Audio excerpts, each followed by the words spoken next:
Então, gente, voltamos aqui, certo? Espero que você esteja aí acompanhando, esteja compreendendo, tá bom? E vamos dar continuidade à nossa aula sobre número decimais, né? Transformação de números decimais em frações decimais, só que agora é a parte 2, certo? Espero que você tenha assistido a parte 1 até o final, que tenha compreendido, certo? E que agora possamos dar continuidade, tá bom? Então vamos lá.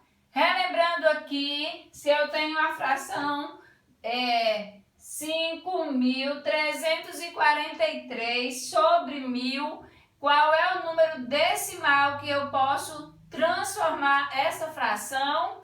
Não tem segredo, não tem mistério. Conto quantos zeros tem o meu denominador, certo? Repito todo o meu numerador, 5, 3, 4, 3. Repito todo o meu numerador. E agora, quantos zeros tem o meu denominador? 3. O 1.000, eu pulo 3 casas, de trás para frente, gente. Lembre que eu pulo daqui para cá. Então, vamos lá. 1, 2, 3, vírgula. Quando eu pulo essas casinhas, eu coloco a minha vírgula e transformo no número decimal.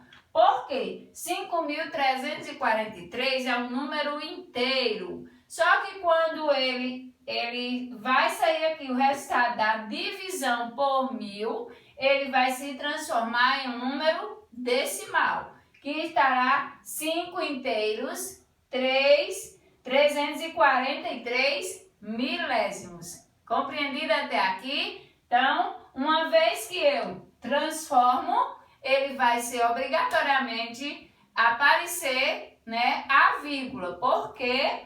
Porque o número decimal ele é composto por vírgula, né? Ou 0, vírgula, ou um número inteiro e a vírgula para acrescentar os décimos, centésimos ou milésimos. Muito bem, aqui nós temos 382 centésimos. E como é que eu represento isso? 382. Eu repito o meu numerador. Quantas casas? 1, 2, 1, 2. Qual é o meu decimal agora? 3 inteiros e 82 centésimos. 3,82. Só relembrando para você ficar aí memorizando bem melhor, né, como se transforma as frações em decimais, porque anterior, né, no primeiro momento dessa aula, nós aprendemos como transformar esses decimais em frações. E agora, relembrando para vocês que as frações também voltam a ser decimais. Nós podemos fazer tanto de um lado para o outro, como ao contrário. 915 sobre 10. Nós temos aqui 915 sobre 10, 915 décimos. Qual é o número decimal que é representado por essa fração? 0 é o 10, 1, 0. Uma casa. 5,91,5. 91 inteiros e 5 décimos. É o resultado, o número decimal que é igual, é a mesma coisa, é equivalente a 915 décimos. Certo, pessoal? Acompanhando até aqui, gente, eu tenho algo para mostrar para vocês, para falar com vocês agora sobre fração equivalente. Sabia que os números decimais e as frações decimais também podem ser equivalentes? E o que é isso? Vamos lá relembrando comigo. Uma fração equivalente, quando ela representa a mesma parte de um todo com números diferentes. Ai, tá difícil. Vamos lá. Para descobrir uma fração equivalente, eu multiplico tanto o numerador como o denominador por um número natural. E o resultado é a minha fração equivalente. Para as frações decimais, elas também podem ser equivalentes, assim como os números decimais também. E vamos descobrir como. 4 décimos é igual a 40 centésimos. Você sabia que era? Pois vamos conferir. 4 dividido para 10, que é 4 décimos, vai dar igual a, coloco 0, 0, vírgula. 40 por 10, 4. Vai dar igual a 0,4. Então, 4 décimos é transformado em números decimais 0,4. 40 centésimos, vamos lá. 40 dividido para 100. Coloco meu 0, 0,400 dividido para 100, eu tenho também o número 4. Então, gente, vocês compreenderam aqui que tanto faz 4 décimos como 40 centésimos, o resultado, o número decimal dessas frações é 0,4.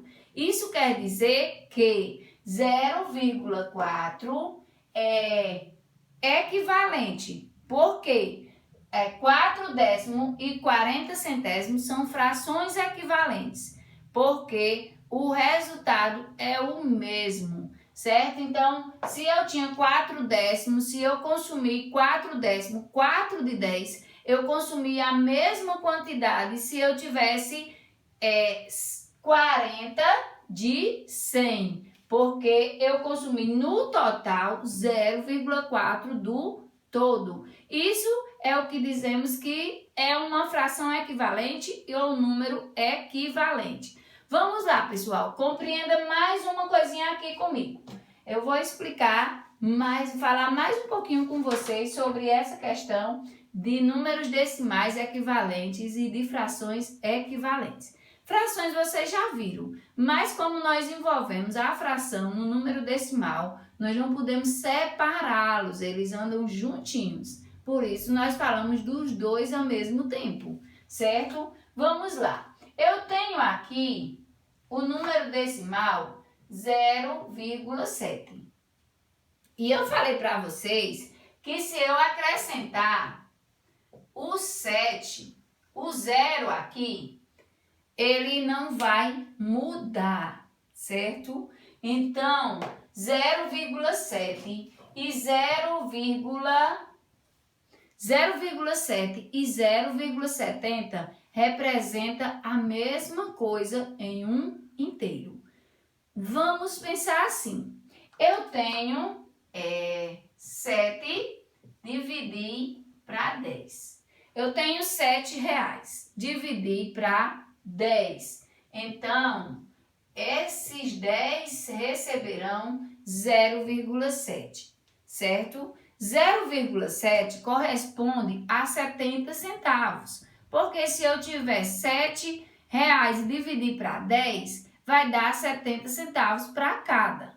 Entenderam, gente? Até aí? Então, e se eu tenho 0,70 e dividir para 100, vai dar 0,70, vamos lá, esqueço o 0, vamos colocar o 0 bem aqui e o outro aqui, e o 0,70, 700 dividido por 100, 7 também. Então, 70, 0,70 e 0,7 é o mesmo valor. Por exemplo, vamos lá. Eu tinha R$7. Dividi para 10 pessoas. Ficaram 70 centavos para cada um. Só que, em um outro momento, eu tinha R$100 e dividi, R$70. E agora, para dividir para 100 pessoas. Gente, e qual foi o resultado? 0,7. 70 centavos para cada um. Então, o que é que tornou esses números equivalentes? Eu tinha 7 para dividir para 10. Mas aí depois eu consegui mais dinheiro e agora eu tinha 70. Mas eu tinha que dividir para 100. Então, as 100 pessoas receberam 70 centavos. E as 10 pessoas do momento anterior também receberam 70 centavos. Porque 7 dividido para 10, eu tinha só 7, mas eu só tinha 10 pessoas. Depois eu tinha 70, mas eu tinha 100 pessoas. Então, aumentou o número, ao valor, e aumentou também a quantidade de pessoas para ser distribuído esse valor. Isso significa que eu tinha 7 décimos e multipliquei, né, esses 7 décimos vezes 10. E o meu resultado foi 7 vezes 10, 70. 10 vezes 10, 100. Essas frações são equivalentes porque eu peguei a fração, tanto o numerador como o denominador, multipliquei por o 10, que é um número natural, transformei em uma fração equivalente. Logo, elas representam a mesma quantidade de um todo, certo? Então, por isso que nós comprovamos aqui que 0,7 é igual a 0,70. E às vezes você se confunde. Tia, 0,70 é maior ou é igual a 0,7? É igual, porque 0,7 são 7 décimos. São 7 dividido para 10. 0,70 são 7 centésimos, 70 centésimos. Ou seja, são 70 dividido para 100, que ao final dará a mesma coisa. Então, da mesma forma, né, você pode estar observando 8,5. Vamos aqui raciocinar comigo. R$ 8,50. Nós representamos 8,5. Por quê? Porque era 85 dividido para 10. 8,5, 85 dividido para 10. Então, 8,5, se fosse em real, eu teria R$ 85 dividido para 10 pessoas e o resultado seria 8,5. Mas como eu escrevo R$ 8,50? 8,50. 8,50 e 8,5 é o mesmo resultado. R$ 85 dividido para 10 pessoas ou R$ 85 dividido para 10 pessoas, né? 8,5 ou a mesma coisa, R$ 8,50. Seria o mesmo resultado. Então, gente, divisão de fração de decimais, transformação de decimal para fração decimal ou vice-versa, você não terá dúvida, tá bom? Porque é simplesmente isso. Baseado na quantidade de zeros, você vai levando a casa, né? E para transformar o contrário, né, das frações aqui nós mostramos, frações de decimais para transformar em números decimais. Para fazer o contrário, você já sabe que pega esse número decimal todinho, né, e vai associar a quantidade de zeros que temos aqui. Então, 5.343 milésimo é a mesma coisa que 5,343. Ou o contrário, 5,343 para transformar em fração, eu repito todo esse número sem a vírgula e a quantidade de algarismo que aparece aqui depois da vírgula será o meu número decimal correspondente. Se aparece 3 algarismos, eu tenho um número decimal que foi na fração 1000. Se aparece 2, 100. Se aparece apenas 1, 10. Que representa o quê? Décimo, centésimo e milésimo. Então, gente, é isso. Espero que você tenha aproveitado, que você tenha compreendido. As atividades relacionado a esse conteúdo estará disponível na plataforma onde você poderá estar resolvendo. Liga para mim, tira dúvida, pede esclarecimento na hora de resolver, que a tia vai estar aqui com o coração aberto, com maior alegria, para ajudar vocês, tá bom, meus amores? Beijo no coração e até a próxima!